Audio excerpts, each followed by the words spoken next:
தலா 1,00,000 ரூபாய் பெறுமதியான 4 சரீர பிணைகளில் குறித்த சந்தேக நபர்கள் 4வரும் விடுவிக்கப்பட்டுள்ளனர். சம்பூர் போலீஸ் பிரிவுக்குட்பட்ட பகுதியில் முள்ளிவாய்க்கால் நினைவேந்தல் தினத்தை அனுஷ்டிப்பது தொடர்பில் சம்பூர் போலீசார் கடந்த 12ஆம் திகதி பெற்றுக்கொண்ட தடையுத்தரவு மூதூர் நீதவான் நீதிமன்றத்தினால் நேற்று நீக்கப்பட்டது.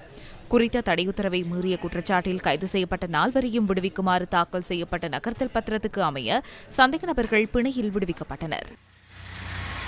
இன்றைய தினம் நகர்த்த பிரிவினை மூலம் பிணை தொடர்பான ஒரு விண்ணப்பத்தினை கௌரவ நீதிமன்றத்திடம் நாங்கள் கேட்டிருந்தோம். அந்த வகையிலே அவர்கள் அவ்வாறான அந்த ICCPR ஆக்டை நீக்கியின் பிரகாரம் அறிக்கையில் தண்டனை சட்டக்கோவை 344, 185, 316, 315 அதை சேர்த்து 486 உறுப்புரைகளை வழக்கு தாக்கல் செய்திருந்தார்கள். எனவே நீதிமன்றமானது எங்களுடைய அந்த பிணை விண்ணப்பத்தினை உற்று நோக்கி அதில் திருப்தி கண்டு இன்றைய தினம் 4 சந்தேக நபர்களுக்கும் பிணை வழங்கப்பட்டிருந்தது.